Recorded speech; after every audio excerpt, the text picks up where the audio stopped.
What if I told you that you could earn a 275% return on an investment? And that the thing that would get you such a high investment would also improve your mental health, improve your relationships, and increase your longevity. That one simple thing is giving back in the community, both in hours and resources. The problem is that in the United States, there has been a decrease since the 2000s in the number of hours and monetary donations given throughout the US, like I said. This number has decreased by, some say 17%, but many researchers say by more than 25%.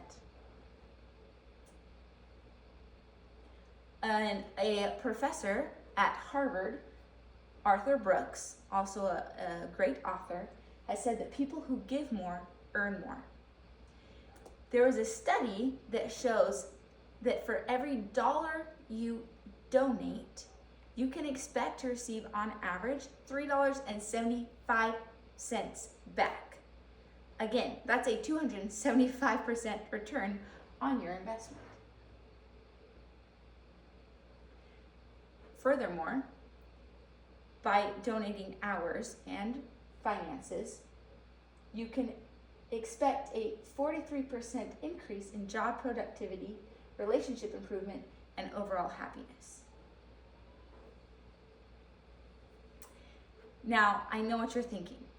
I don't have extra time to give. Life is busy, especially with classes, dating, jobs, job interviews. But giving back to the community is a lot like a cold plunge. Painful in the moment, but it has great benefits. You have great mental clarity afterwards. You feel better. And the funny thing is, you get dopamine when you serve, when you give back to the community. And it's a dopamine hit like scrolling social media. But the difference is, instead of crashing after you've scrolled, you feel a lot better because you know that you've served and you've helped someone.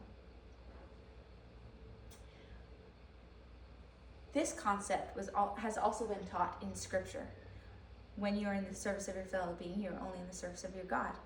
And when President Hinckley was a missionary, his father reinforced this teaching by saying, forget yourself and go to work. Elder Dalton tells a story about his mom. His mom had committed to giving service. She committed to serve every single day. And she would pray in the beginning of the day, asking the Lord who she should serve that day. Well, this shows how service can also save lives. Because one day, Sister Dalton was praying and had the feeling to call a neighbor, we'll call her Nancy. So, she's doing laundry, also trying to cook at the same time, very busy, and then all of a sudden she has the feeling to go call Nancy. She pauses, it's not great timing, but she says, you know what, I've committed to serve, I'm going to do it. She picks up the phone. Phone rings, Nancy answers. Sister Dalton says, hello? Silence. Nancy, hello? Are you okay? Silence. And then a click. Nancy hangs up the phone. Well, Sister Dalton just goes back to her daily activities, and 2 days later, she hears a knock on the door. She opens the door and finds Nancy standing there. But Nancy's a little bit angry. Or so Sister Dalton thinks. Nancy says, why did you call me? No answer. Why did you call me?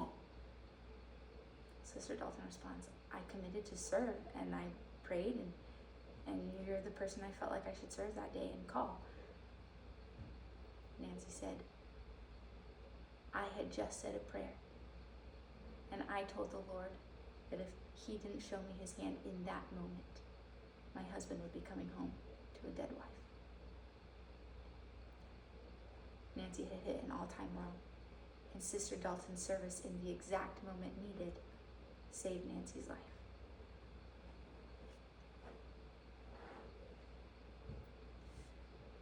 There are so many ways to serve and to give back, and it is a crucial and important thing to do. whether you're giving money, whether you're giving time. This is an app that can do wonders. It's just Serve. So everyone pull out your phone, download this app. Also, while your phone is out, write down one way in which you will serve someone this week. Because as we said, serving really does improve your own life as it does improve the lives of those around you. Thank you.